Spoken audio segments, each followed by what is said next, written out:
Penemuan jasad kakak beradik dengan kondisi tubuh penuh luka menggegerkan warga di Kota Medan, Sumatera Utara. Jasad anak berusia 5 dan 10 tahun itu ditemukan secara terpisah di dekat bangunan sekolah.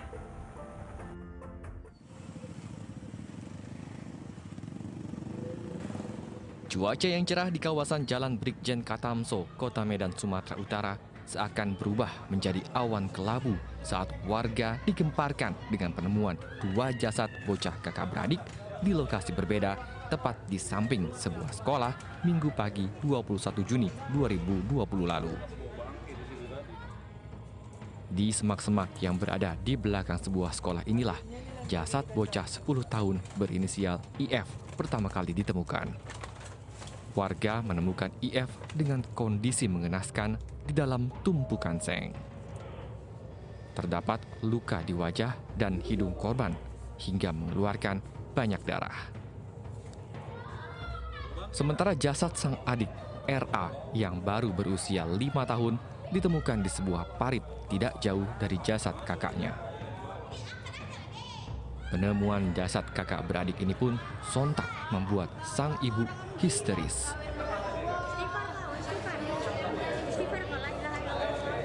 Ibu korban tentu bertanya-tanya, siapa orang yang begitu tega melakukan tindakan keji terhadap dua buah hatinya ini. Ada dugaan kuat, pelaku pembunuhan adalah orang yang dikenal dekat dengan korban. Untuk mengungkap kasus ini, sejumlah saksi yang terdiri dari keluarga, kerabat, dan tetangga korban pun dimintai keterangan guna mencari tahu penyebab pasti peristiwa tragis ini. Polisi yang sudah mengetahui identitas orang yang diduga berada di balik pembunuhan ini langsung bergerak memburu pelaku. Sementara jasad kedua korban dibawa ke Rumah Sakit Bayangkara untuk dilakukan otopsi.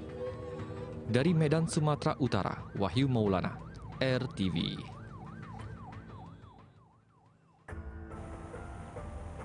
Setelah penemuan dua jasad bocah di dekat bangunan sekolah, diketahui bahwa keduanya menjadi korban kekerasan. Polisi pun bergerak cepat untuk mencari pelaku pembunuhan kakak beradik itu.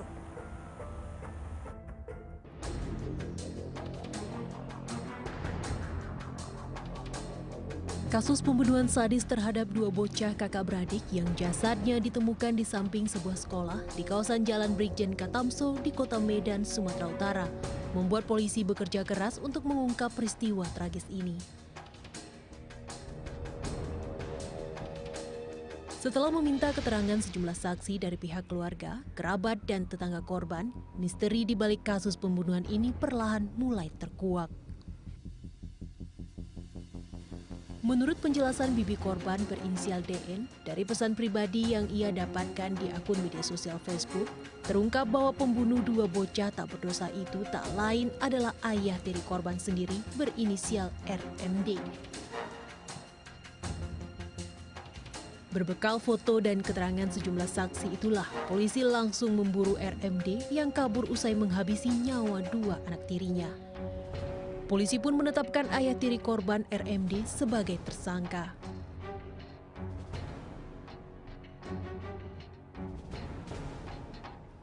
Perburuan polisi terhadap keberadaan RMD diawali dari rumah orang tua angkatnya di daerah Deli Serdang, Sumatera Utara. Polisi pun mengepung yang diduga menjadi tempat persembunyian tersangka. Polisi menggeledah rumah tersebut dan melakukan pencarian di sekitar lokasi, termasuk memeriksa sebuah rumah kontrakan. Namun hasilnya nihil, tersangka tidak ditemukan di tempat tersebut. Tak butuh waktu lama, polisi terus memburu hingga akhirnya berhasil menangkap tersangka di tempat persembunyiannya di kawasan Deli Tua, Deli Serdang, Sumatera Utara pada Minggu petang 21 Juni 2020 lalu.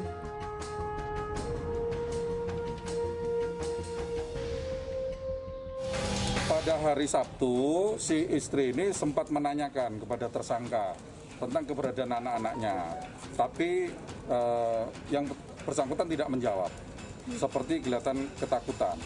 Hari Sabtu ya? Hari Sabtu, kemudian Sabtu dini hari atau Minggu pagi, pagi hari jam 7.30 tersangka mengirimkan chat lewat akun Facebook. Sudah melarikan diri? Dia melarikan diri? Sudah, yang jelas sudah tidak ada di rumah. Kronologis penangkapannya Pak? Sekitar 7 jam, jadi setelah menerima informasi pagi, kami kumpulkan rekan-rekan dari Satreskrim dan Polsek. Kemudian kita bentuk 2 tim, satu tim dipimpin oleh Kasatreskrim dan satu lagi dipimpin oleh Kapolsek Kota.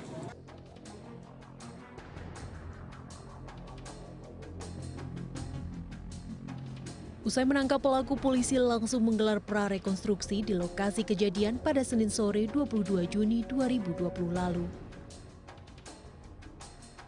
Dalam reka adegan itu terungkap bagaimana pelaku dengan sadis menghabisi kedua anak tirinya. Menurut pengakuan tersangka, ia sempat tega melakukan aksi kejinya itu hanya karena merasa sakit hati atas ucapan salah satu anak tirinya yang masih di bawah umur. Saya merasa jengkel melihat anak saya, Pak. Karena anak saya minta uang untuk beli es krim, saya nggak ada uang. Yang minta uang ya, saya nggak ada uang. Udah lah, kayak pelit kali. Terus anak saya bilang, udahlah ganti ayah baru aja lah. Karena kami masih muda. Situlah saya merasa jengkel, Pak. Di mana itu terjadi? Saya melakukannya di kamar kontrakan, Pak.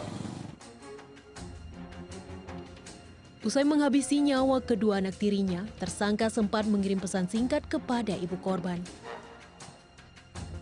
Ia mengaku telah membunuh kedua korban dan memberitahukan lokasi pembuangan jasad. Dalam pesan singkat tersebut, pelaku juga meminta agar ibu korban segera menemukan jasad kedua anaknya.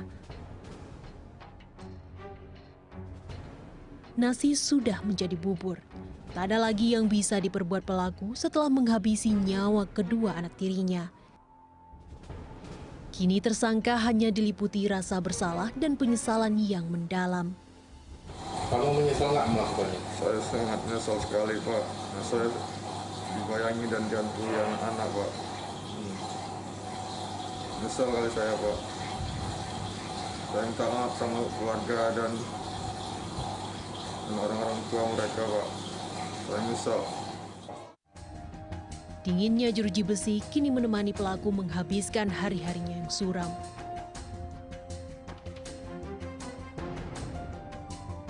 Tentu tidak dalam waktu sebentar, karena pelaku terancam hukuman mendekam dalam penjara hingga 15 tahun lamanya. Dari Medan, Sumatera Utara, Wahyu Maulana, Jenbe Crime, RTV. Anak-anak menjadi target paling potensial sebagai korban kasus kejahatan. Benarkah demikian? Temukan jawabannya usai jeda. Tetap di Tanbaikan.